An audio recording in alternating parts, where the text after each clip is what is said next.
far. So the next extract is called the Starlette. For our very favorite Starlette, Balsamic Connolly. All of you know Starlette's name. Starlette is nominated more than everyone else. Anytime we're saying nominate someone who's been helpful, it is Starlette. And if we could have Starlette here for this, she would do it so much better. So Starlette, we hope we just kind of, get close and do this kind of the way that you would do it. We've been practicing and we're excited to make it. We're excited to try it, and we're going to do it the very best that we can here. So the Starlette is a Mocha vanilla extract that incorporates the use of coffee beans as well as cocoa nibs. And so the recipe specifically calls for a dark rum, which we have. We've got a Bacardi, and we'll be using that. And then it calls, so for the 16 ounces of Bacardi, with a 1/4 cup of coffee beans. So we have fresh coffee beans here that we got, and then a 1/4 cup of cocoa nibs, which we got right here. We're specifically using a jar with, and this is important, we're using a jar with a larger opening. This is our 16-ounce French square. And the reason we like the French square is because the opening is really, really big. And so it's easy to get beans in and it's easy to take beans out. So there's all sorts of things we're going to talk about here that Starlette has taught us in extract making. So first off, let's finish putting all the beans in the bottle. Okay, so here's something different. We've talked about keeping the beans whole and not slicing them or cutting them. We've talked about cutting them and then also slicing them. Well, Starlette does something different. She ties them. She ties them in a knot. So we'll just tie one here in a knot, just like she keeps them whole. She's not slicing them. She wants to save the caviar later for other things. She just ties them like that so they fit into the bottle perfectly. They're shorter. They're just shorter. They go in really nicely, and then it saves the caviar for later. Yep. And then she's got 2 different kinds of vanilla beans in this extract. She's using half, so she uses a full, so it's 2 ounces for the 16 ounce fluid. So let me back up. So as you know, it's 1 ounce of beans for every 8 ounces of alcohol. This is going to be 16 ounces of alcohol, so we needed 2 ounces of vanilla beans. She uses 1 ounce of Madagascar and 1 ounce of Indonesian. She split it in half. And the reason is the Indonesian bean is like a real smoky, earthy bean, while the Madagascar bean is very buttery and creamy, and the 2 together with a dark rum make for a really interesting, like smoky and sweet twist that is just absolutely wonderful that we hadn't contemplated before. Someone also asked the question, cocoa nibs, and we'll get into the cocoa nibs and I'll tell you where we got them and where you can get them and how they're used. So first of all, we tie the beans in a knot, we put them all in, so now we have short beans without having to cut them, and they're all low enough that they'll be fully submersed in the spirit.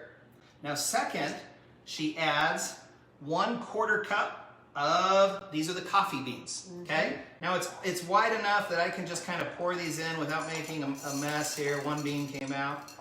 1/4 cup. Okay, I just have to tell you how good this smells.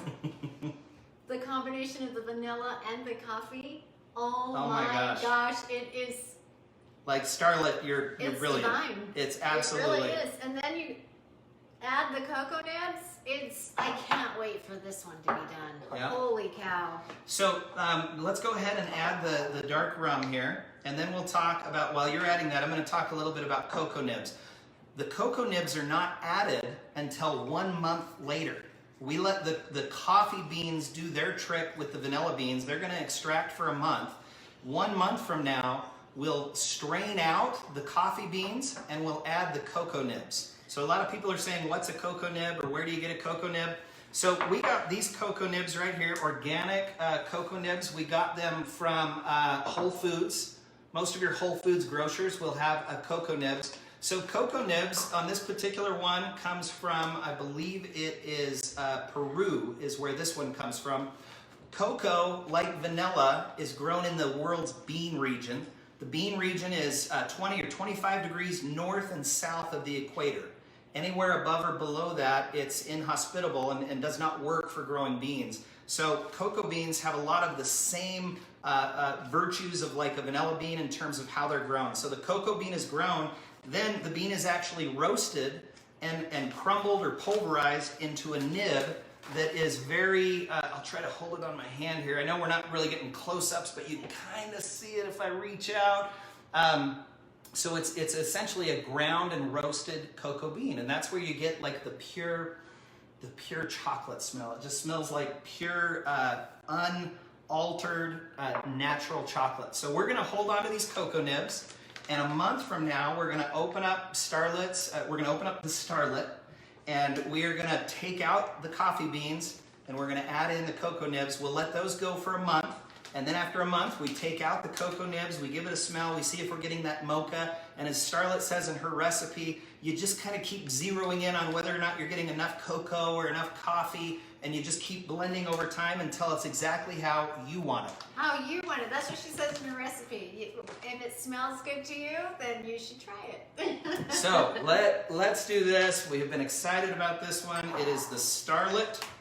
We will add the label with the date. The vanilla beans are listed. The Starlette. There's our label. What a fitting name. And we Starlette do. is a star. Starlette is a star. And thank you, Stephanie, for linking people to our website. Someone asked, where do you get the beans? And she put a link in there. Thank you for that. And Stephanie also said she started a file of Starlette's recipes. So, smart girl. Seriously. And I bet that's a pretty big file. Yeah. We're trying to keep up. Isn't that beautiful already? It's I mean, with gorgeous. that I rum. love that bottle. Let's talk a little bit about rum. Rum is sugar-based, and so rum just adds additional sweetness. And so that's why rum is better than vodka. So when we look at our three main spirits, which are vodka, rum, and bourbon, vodka we always call pure, rum we call sweet, bourbon we call smoky. And that's just the biggest, broadest distinction between each. Vodka, pure vanilla, with no spirit additive, not a lot of taste from the spirit. Rum, extra sweetness, because it's mostly derived from, sugar cane, a lot of it, molasses, others. And then bourbon, of course, adds that smoky sweet. So pure, sweet, smoky for bourbon. Okay,